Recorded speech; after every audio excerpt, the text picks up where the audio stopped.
Hola, bienvenido a Cristo en los Andes. Hoy vamos a continuar con el libro de Levítico, capítulo 4.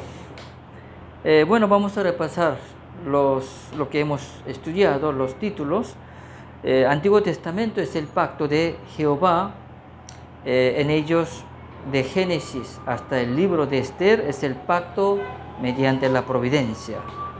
La primera unidad en ellos, Génesis capítulo 1 hasta 36, es la providencia del pacto de Jehová, que tienen a su vez dos capítulos. Primer capítulo, Génesis capítulo 1 hasta 11, es el pacto al Padre de la humanidad. Y el segundo, Génesis capítulo 12 hasta 36, que es el pacto a los antepasados del pueblo de Dios. La segunda unidad, Génesis capítulo 37 hasta número capítulo 30, es la providencia del cumplimiento del pacto de descendencia. Dentro de segunda unidad, el primer capítulo, Génesis capítulo 37 hasta Éxodo capítulo 18, es la multiplicación del pueblo del pacto. Y el segundo capítulo, Éxodo capítulo 19 hasta Levítico capítulo 27, es el establecimiento del pacto de Monte Sinaí, que a su vez tiene dos partes. Primera parte, Éxodo capítulo 19 hasta 33, es el primer establecimiento del pacto de Monte Sinaí.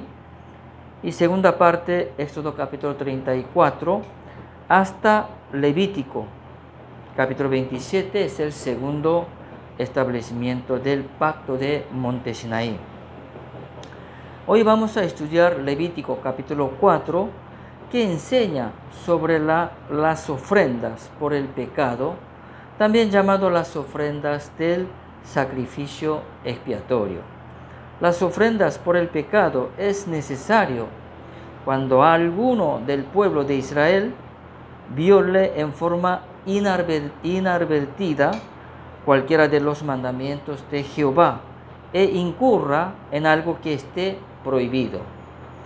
El estatuto de las ofrendas por el pecado es diferente según cuando se trate del sacerdote de la asamblea de Israel, de un jefe o gobernante y de un miembro del pueblo de Israel. O sea, las ofrendas es diferente según a quién se trate, ¿no?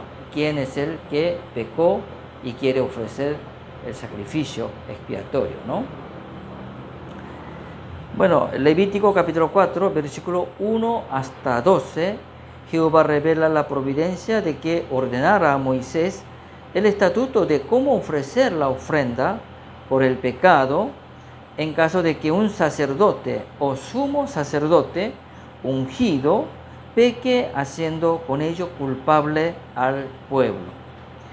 En el versículo 2, cuando dice, cuando alguna persona peque por inadvertencia, en alguno de los mandamientos de Jehová, Dios explica el principio de cómo se establece el pecado, tal como enseña en el libro de Santiago, capítulo 2, versículo 10 del Nuevo Testamento, que dice: porque cualquiera que guarda toda la ley, pero ofende en un punto, se hace culpable de todo. O sea, al no guardar en un punto de la ley, da como resultado de ser culpable de toda la ley. En el mismo versículo 2, la palabra por inadvertencia se dice en hebreo shegaga, que tiene significado de equivocación, error, inconscientemente o inesperadamente, y corresponde al caso de incurrir por equivocación o por fuera de su voluntad en alguno de los mandamientos de ley de Moisés, también llamado el pacto de Monte Sinaí. En el versículo 3, la palabra el sacerdote ungido se refiere al sacerdote apartado en santidad, O sea, se trata de expiar el pecado cometido del sacerdote, quien Jehová ha apartado y santificado para servirle el sacrificio. Y en el mismo versículo 3, haciendo recaer culpa sobre el pueblo, significa que cuando el sacerdote, quien Jehová ha levantado para servir el sacrificio, causa la culpa al pueblo por haber cometido el pecado. Como el sacerdote es una figura representativa del pueblo de Israel, su pecado influye hasta a los mismos, hacia el mismo pueblo de Israel, ¿no? En el versículo 4, becerro se refiere al novillo, ¿no? Es un ganado vacuno, joven, ¿no? Tiene poca edad, ¿no?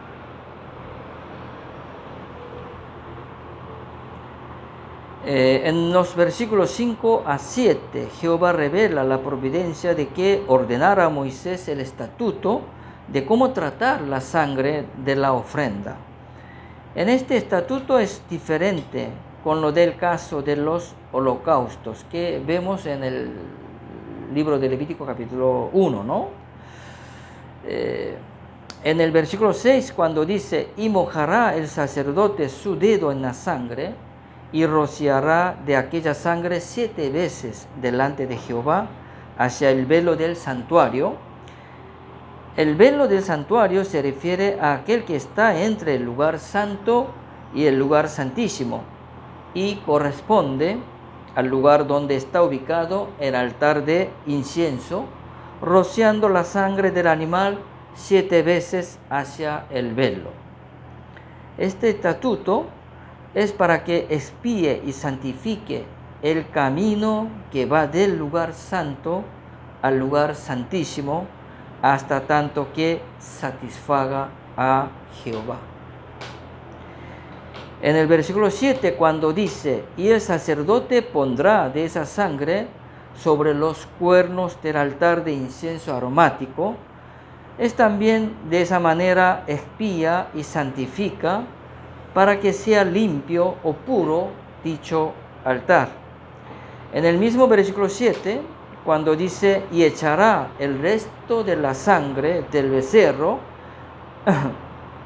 al pie del altar de holocausto, es para purificar dicho altar, así apto para ofrecer la ofrenda por pecado.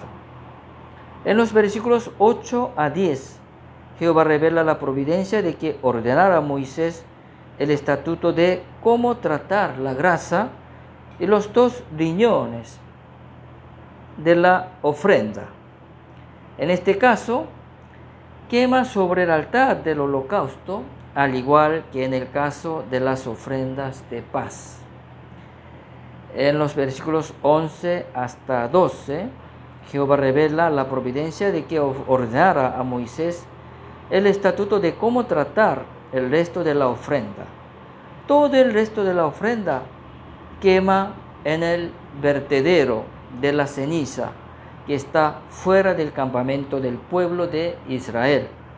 Esto es la señal como modelo y sombra de que Jesucristo se va a padecer afuera del campamento, como dice en el libro de Hebreos, capítulo 13, versículo 11, que dice, porque los cuerpos de aquellos animales cuya sangre es introducida en el santuario por el sumo sacerdote como ofrenda por el pecado, son quemados fuera del campamento. Bueno, de esa manera Jesucristo también fue muerto, crucificado y muerto en la zona, en la parte de afuera de la ciudad de Jerusalén, ¿no? En Calvario, ¿no? Como todos conocemos. Bueno, hasta aquí estudiamos y los invito y espero hasta la próxima. Hasta luego.